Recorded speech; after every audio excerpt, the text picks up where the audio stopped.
तो दोस्तों नमस्कार, आप सभी का स्टडी विद नवीन चैनल में बहुत बहुत स्वागत है। तो दोस्तों आज मैं आपको लगभग 50 क्वेश्चन लेकर आ रहा हूँ जीएस से रिलेटिव और बहुत ज़्यादा इंपॉर्टेंट हैं परीक्षा के लिए, वीडियो एग्जाम के लिए। तो चलो स्टार्ट करते हैं। तो दोस्तों जैसा कि मैं क्वेश्चन पढ़ूंगा, 4 ऑप्शन आपके सामने है, आपने माइंड में उसको करिए और मैं फटाफट आंसर भी बताऊंगा आपको। तो जैसा पहला क्वेश्चन है यहाँ पे, निम्न में से कौन सा नमक समुद्री पानी को सबसे अधिक खारा करता है? तो दोस्तों इसका राइट हो जाएगा सोडियम क्लोराइड हो जाएगा। क्या हो जाएगा? सोडियम क्लोराइड हो जाएगा। बढ़ता अगले क्वेश्चन में। अगला क्वेश्चन होगा, शंकुधारी वन किस देश में नहीं पाए जाते हैं? तो दोस्तों 4 ऑप्शन है, इसका आंसर आपको देना होगा। बट अगले क्वेश्चन में, अगला क्वेश्चन है यहाँ पे, लिंगराज मंदिर निम्न में से किस शहर में स्थित है? तो ऑप्शन आपके सामने है भुवनेश्वर, राइट आंसर हो जाएगा, जो कि उड़ीसा में पड़ता है।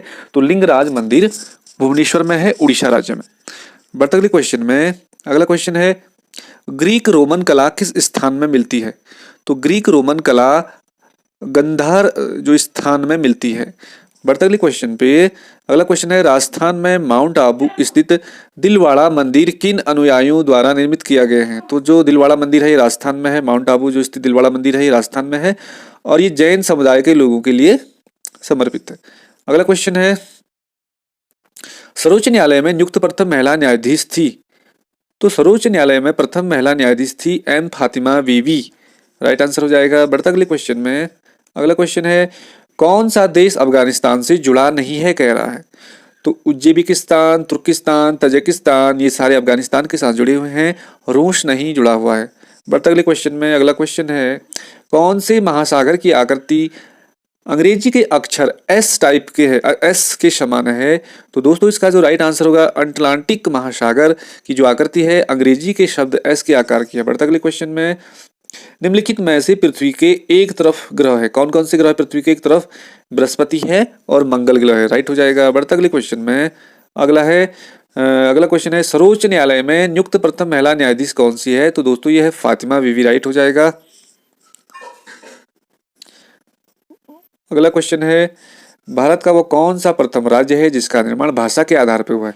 तो दोस्तों आंध्र प्रदेश पहला राज्य है भारत का जिसका निर्माण भाषा के आधार पर हुआ है, अक्टूबर 1953 में। बढ़ता अगले क्वेश्चन में, चंबल घाटी परियोजना किन राज्यों में है? तो दोस्तों जो चंबल घाटी परियोजना है ये मध्य प्रदेश और राजस्थान राज्य में स्थित है। अगला क्वेश्चन है, अगला क्वेश्चन, संस्कृतिकरण की संकल्पना दी गई थी? तो संस्कृतिकरण की जो संकल्पना दी गई थी वो दिया गया एम एन श्रीनिवासन के द्वारा, एम एन श्रीनिवासन के द्वारा। बढ़ता अगले क्वेश्चन में, बहुत ज्यादा इंपॉर्टेंट है, अर्थशास्त्र धन का विज्ञान है, किसने कहा था? जब हाँ जवाब एडम स्मिथ ने कहा था। अर्थशास्त्र धन का विज्ञान है तो ये एडम स्मिथ ने कहा था। बढ़ता अगले क्वेश्चन पे, राष्ट्रीय चीनी संस्थान कहाँ स्थित है? तो दोस्तों राष्ट्रीय चीनी जो संस्थान है यह कानपुर राज्य में स्थित है। बढ़ता अगले क्वेश्चन में, अगला है, देश बंधु की उपाधि दी गई है? तो चितरंजन दास, CR दास को देश बंधु की उपाधि दी गई है। अगला क्वेश्चन है, बहुत ज्यादा इंपॉर्टेंट है, वास्को डी गामा किस वर्ष भारत के कालीकट के तट पे पहुंचा? तो दोस्तों यहाँ पे ऑप्शन बहुत सारे हैं, तो 1498 आपका राइट आंसर हो जाएगा। बढ़ता अगले क्वेश्चन पे, भारतीय राष्ट्रीय कांग्रेस की स्थापना किस वर्ष हुई? तो दोस्तों भारतीय राष्ट्रीय कांग्रेस की स्थापना 28 दिसंबर 1885 को हुई। बढ़ता अगले क्वेश्चन में, बहुत ज्यादा इंपॉर्टेंट क्वेश्चन है, सत्यार्थ प्रकाश के लेखक कौन थे? तो दोस्तों सत्यार्थ प्रकाश के लेखक जो थे दयानंद सरस्वती थे।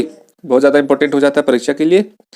अगला क्वेश्चन है, भाजपा का आधारभूत दर्शन क्या है? तो भाजपा जो राष्ट्रीय पार्टी है इसका आधारभूत दर्शन है हिंदुत्व के मुद्दे पे यह चुनाव लड़ती है। अगला जो क्वेश्चन है, निम्न में से कौन सा एक राज्य स्तरीय दल है? तो दोस्तों आपको बताना है, 4 ऑप्शन दिए गए हैं, कांग्रेस पार्टी, भारतीय जनता पार्टी, साम्यवादी पार्टी, तेलुगुम देशम पार्टी। तो दोस्तों राज्य स्तरीय जो पार्टी है यहाँ पे कौन सी राइट हो जाएगा आपको ये देखना है। आपके लिए एक अगला क्वेश्चन है, लघु भारत के नाम से जाना जाता है? तो बहुत ज्यादा इंपॉर्टेंट क्वेश्चन है, शहर, कस्बा, गांव, राज्य। तो दोस्तों लघु भारत के नाम से जाना जाता है, आप कमेंट सेक्शन में कमेंट करेंगे।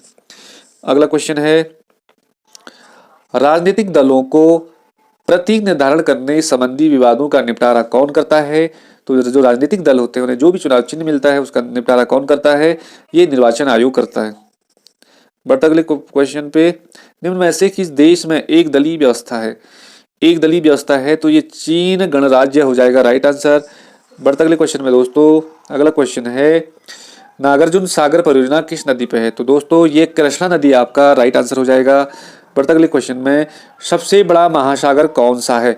तो दोस्तों सबसे बड़ा जो महासागर है ये प्रशांत महासागर आपका राइट आंसर हो जाएगा।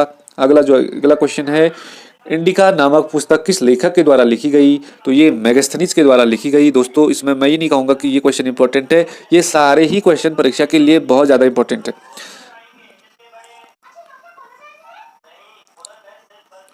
अगला क्वेश्चन है राष्ट्रपति अपना त्यागपत्र किसे देता है? तो दोस्तों राष्ट्रपति अपना जो त्यागपत्र देता वो उपराष्ट्रपति को ही देगा। अगला क्वेश्चन है हरित क्रांति का सूत्रपात कब हुआ? तो दोस्तों हरित क्रांति का जो सूत्रपात हुआ वो 1966 से 67 के आसपास हुआ। अगला जो क्वेश्चन है किस शासक के शासनकाल में नालंदा विश्वविद्यालय की स्थापना हुई? तो दोस्तों ये कुमार जो गुप्त हैं इनके शासनकाल में नालंदा विश्वविद्यालय की स्थापना हुई, बहुत ज़्यादा इंपॉर्टेंट। अगला है वैदिक काल में किस फसल को नहीं जाना जाता था? तो दोस्तों वैदिक काल में गेहूं की फसल को पहचानने लगे थे, चावल को, जौ को, लेकिन वैदिक काल में जो तंबाकू है तंबाकू की फसल को नहीं पहचाना जाना जाता था। अगला है भारत के दार्शनिक राष्ट्रपति कौन थे? तो दोस्तों डॉक्टर एस राधाकृष्णन जी दार्शनिक भी थे। इन्होंने एजुकेशन जो आयोग भी बनाया, राधाकृष्ण आयोग भी बनाया इन्होंने। अगला क्वेश्चन है 72 का INA की स्थापना कहाँ हुई? तो दोस्तों जो सुभाष चंद्र बोस थे इन्होंने भारतीय राष्ट्रीय सेना की स्थापना की थी सिंगापुर में की थी। बढ़ते अगले क्वेश्चन पे क्रिप्स मिशन भारत कब आया? तो दोस्तों क्रिप्स मिशन जो भारत है 1942 में आया। अगला जो क्वेश्चन है आधुनिक भारत का मनु किसे कहा जाता है? तो आधुनिक भारत का मनु किसे कहा जाता है? तो ऑप्शन बी हो जाएगा भीमराव अंबेडकर को आधुनिक भारत का मनु कहा जाता है। अगला क्वेश्चन है ऐतिहासिक पूना पैक्ट 1932 पर निम्न में से हस्ताक्षर किसने नहीं किए? तो दोस्तों गांधी जी ने जो पूना पैक्ट हुआ अंबेडकर और गांधी जी के बीच 1932 में, तो उसमें गांधी जी ने इनकार कर दिया था इस पैक्ट पर कि मैं हस्ताक्षर नहीं करूंगा। अगला है शिक्षा का अधिकार अधिनियम कब प्रभाव में आया? तो दोस्तों राइट जो एजुकेशन पॉलिसी है RTI ये 1 अप्रैल 2010 से प्रभाव में आया। बढ़ते अगले क्वेश्चन में अगला क्वेश्चन है यहाँ पे उच्च न्यायालय उच्चतम न्यायालय के न्यायाधीशों की नियुक्ति कौन करता है? तो राष्ट्रपति करता है आर्टिकल 124 के तहत। अगला क्वेश्चन है दोस्तों कौन सा देश भौगोलिक दृष्टि से उत्तरी अमेरिका तथा राजनीतिक दृष्टि से यूरोप का भाग है? तो यहाँ पे 4 ऑप्शन दिए गए हैं आइसलैंड, क्यूबा, कैनरी आइसलैंड और ग्रीनलैंड। तो दोस्तों आप इसका कमेंट सेक्शन में कमेंट करें। बढ़ते अगले क्वेश्चन पे पृथ्वी के द्वारा सौर ऊर्जा किस माध्यम से प्राप्त की जाती है? तो जो दोस्तों पृथ्वी पर जो सौर ऊर्जा है वह विकिरण माध्यम से प्राप्त की जाती है। अगला क्वेश्चन है भारत में कौन सी खाद्य फसल अक्टूबर-नवंबर में बोई जाती है तथा अप्रैल में काटी जाती है? तो दोस्तों जो गेहूं की जो फसल है यह अक्टूबर-नवंबर में बोई जाती है और अप्रैल में काटी जाती है। अगला क्वेश्चन है बौद्ध धर्म के संस्थापक महात्मा बुद्ध का बचपन का नाम क्या था? तो जो बौद्ध धर्म के जो संस्थापक थे महात्मा बुद्ध, उनका बचपन का नाम सिद्धार्थ था। अगला क्वेश्चन है चाय पैदा होती है तो अत्यधिक ठंडे क्षेत्रों में जो चाय होती है ये पैदा होती है लगभग ढलानों में। अगला क्वेश्चन है हमारी आकाश गंगा की आकृति कैसी है? तो स्पाइरल है दोस्तों। आकाश गंगा की जो आकृति है वो कुंडलीकार है, उत्तरोत्तर है विकल्प के आधार पर। अगला जो क्वेश्चन है बहुत ज्यादा इंपॉर्टेंट है प्राचीन समय में बिहार किस नाम से जाना जाता था? तो दोस्तों प्राचीन समय में बिहार मगध के नाम से जाना जाता था।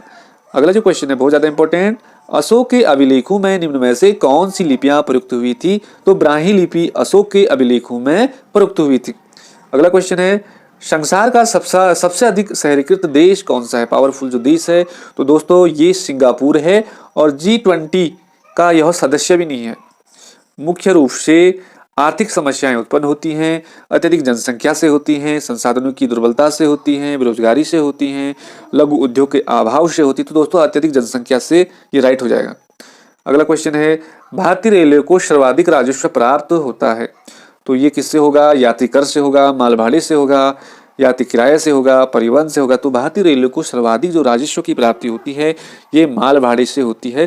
तो आई होप दोस्तों आपको ये क्वेश्चन बहुत अच्छे लगे होंगे, इनको जरूर रीड करें और एक दो बार वीडियो को सुने, जरूर आपको याद हो जाएगा। थैंक यू, मिलता है अगले वीडियो में, तब तक के लिए बाय बाय।